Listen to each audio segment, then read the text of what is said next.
Why Our Schools Need to Change is a presentation of the Local Control Project, an organization dedicated to building community support for America's schools. This videotape features Jamie Vollmer, who is president of the Local Control Project. Jamie has traveled extensively across America as a keynote presenter, inspiring educators and community groups with his timely message. Hi, my name is Jamie Vollmer. Thanks for coming. I need to say at the outset that the purpose of this video is not just to disseminate information about school reform. The real purpose is to gather people together who will listen to the issues and then once the tape is done, discuss them among themselves. The value, if any, in this video will spring from these discussions. Schools all across America face very difficult problems, and we have a tendency to look to others for the answers to those problems, the government, or universities, or consultants like me.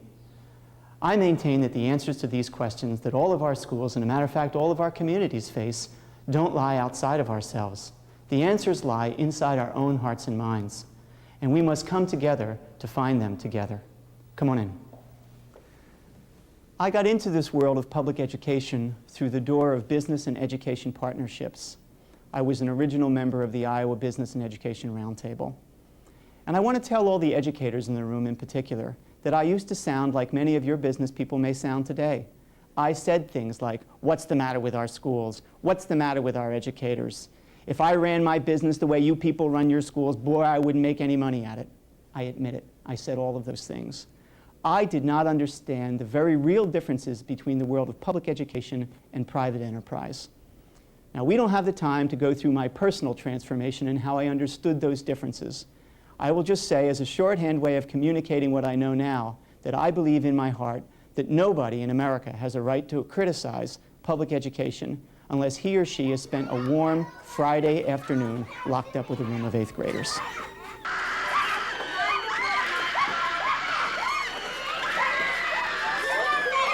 Before I go much further, I want to highlight what is for me a very important point. Anytime I talk about school transformation, I am not talking about teachers and administrators doing a better job. This is not about doing a better job.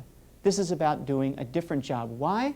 Because we're doing a better job than we have ever done at preparing kids for the world of 1950. That's the fact. That the society has changed faster than the schools have changed. We have to transform our schools so that they prepare our students to succeed in the future, not the past. I know there are many reasons why our schools need to change, but I want to offer 3. The first is fundamental, and that is that the current system is built upon a faulty premise. The second reason is more narrow, but I believe it's compelling.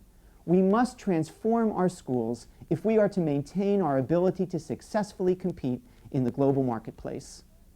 And the third reason is that as our schools have attempted to adapt to massive social change over the last 3 to 4 decades, they become very confused.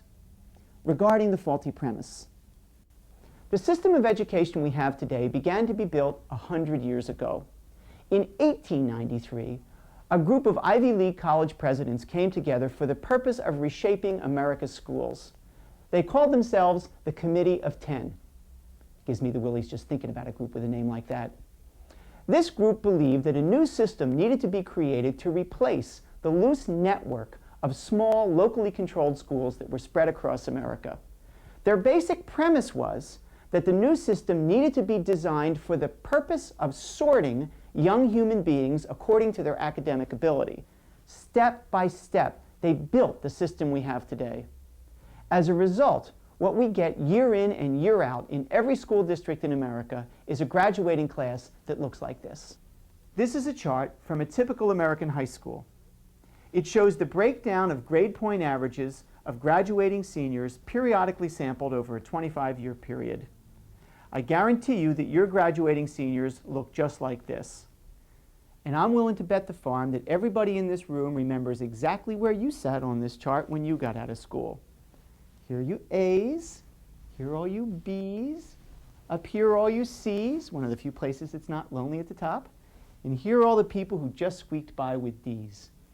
This is the distribution of grades that you get every time if you set up a system of education designed to select and sort kids.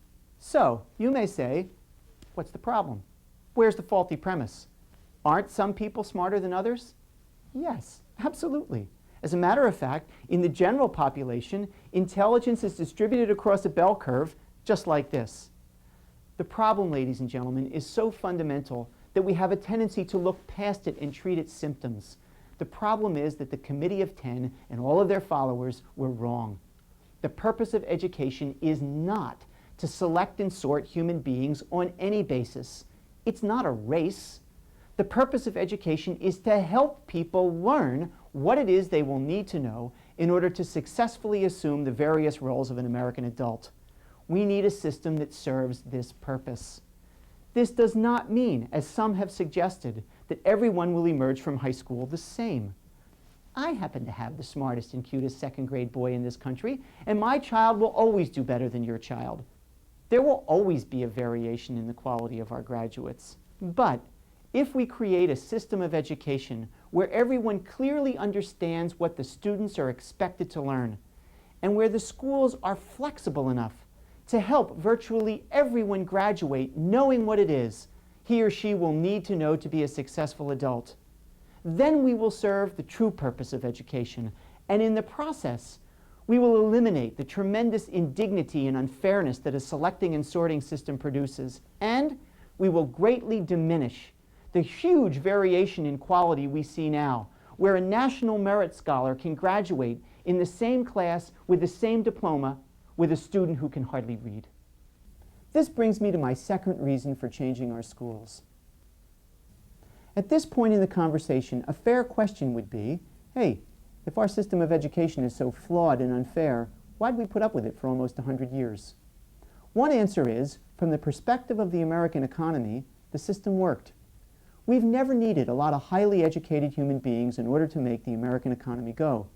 Historically, a small handful of people were paid to think for a living. The vast majority of American workers were paid to do exactly what they were told to do. And our schools were specifically designed to produce these two kinds of workers in proper proportion. And they have done and continue to do an excellent job of preparing people to succeed in America's great industrial machine. Now, I think you can all see what's coming. The problem is that America's industrial economy is disappearing before our eyes. It's being replaced by an economy that is driven by information and knowledge, and the kind of worker that's needed in order to advance this economy is dramatically changing, and our schools must change as a result. To attempt to prove this point, I want to talk about America's economic competitive advantage. Throughout most of America's history, our understanding of our competitive advantage has remained relatively stable, only changing twice in almost 300 years. And for most of that time, our competitive advantage was linked directly to natural resources. Our ancestors developed things from and of the land in order to succeed. During the 17th, 18th, and most of the 19th century, this natural resource-based economy was relatively simple. As late as 1890, 80% of American workers were self-employed. The majority of these were farmers, with the rest in the trades or small commercial enterprises. These workers used physical labor and general-purpose tools to harvest the land, extract resources from the mines, or produce finished goods. And in this way, they earned a decent living. During this time, America's schools were small and locally controlled. And from the perspective of the American economy, they definitely served the needs of the time. 90% of the nation's jobs required little in the way of formal education. In 1890, the dropout rate was 93%. Almost no one went to college. In fact, few people made it past the 8th grade, because education beyond that was considered a luxury. Young people were expected to work as soon as they were able to help their families prosper. This natural resource-based economy prevailed for hundreds of years. But at the turn of this century, the world and our economy began to change, and our understanding of our competitive advantage changed with it. As the agri-based economy gave way to the industrial age, America's new competitive advantages were found in systems of mass production. Increasingly complex and expensive machines were used to transform raw material into finished goods. The assembly line was designed and refined to increase worker productivity produce large numbers of standardized products, and drive down their unit costs for worldwide distribution. The majority of American workers, who just a decade earlier had been largely self-employed, now hired out their labor to large industrial organizations. They entered a world built on the theories of Frederick Taylor, where most people performed routine jobs that could be filled by interchangeable, low-skill workers. Military-style corporate bureaucracies with top-down control became the American way of work. Workers were not asked to think about what they were doing. Thinking, planning, and detailed job description were reserved for management. Machines were designed to reduce to a minimum the skills a worker needed to perform a given task. Workers became extensions of the machines with little discretion or control. It may not sound like a rewarding workplace, and it might be argued that it resulted in a tremendous waste of human potential, but the system worked. By the early 1960s, America had the world's preeminent economy. America's competitive advantages, our productivity, production techniques, machines, and technology were the envy of the world. Businesses grew, and unions worked to ensure that some of the economic benefits were passed on to the workers. At the time, it mattered little that we had created a nation of low skills and high wages. Not surprisingly, as our economy changed, our schools changed, and the system we have today began to emerge. The schools of the early 1900s were placed under tremendous pressure to adjust to the new industrial reality. And the image of schools as factories became a powerful organizing metaphor. Corporate-style boards of education were created to manage rationalized accounting systems and standardized operating procedures. Financial considerations came to be synonymous with educational considerations, and in the process, the quality control of education was turned over to the accounting department. School administration became centralized within increasingly formal structures. Administrators, especially superintendents, were charged with the dual responsibilities of increasing efficiency while raising educational standards. At the same time, teachers became functionaries for management directives, increasingly deprived of any significant role in the setting of educational goals. Teacher discretion and autonomy were reduced. Teacher-proof kits and instructional packages flooded the schools, further eroding the status of teaching as a profession. As for the students, they were treated as raw material, moving along an assembly line at the sound of a bell. They were grouped according to age. They were all expected to graduate. They were sequestered from the real world in classrooms where a tolerance for routine work was cultivated. Everything was standardized: school calendars, school architecture, school materials, and textbooks. The curriculum was broken down artificially into discrete units of knowledge, and these units were administered by different teachers who rarely collaborated. An orgy of standardized testing swept the nation's schools.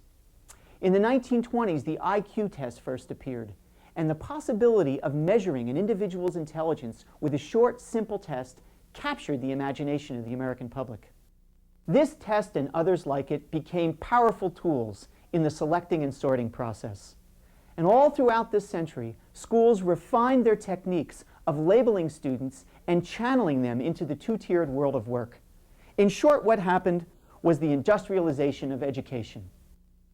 Once again, it might be argued that this resulted in a tremendous waste of human potential.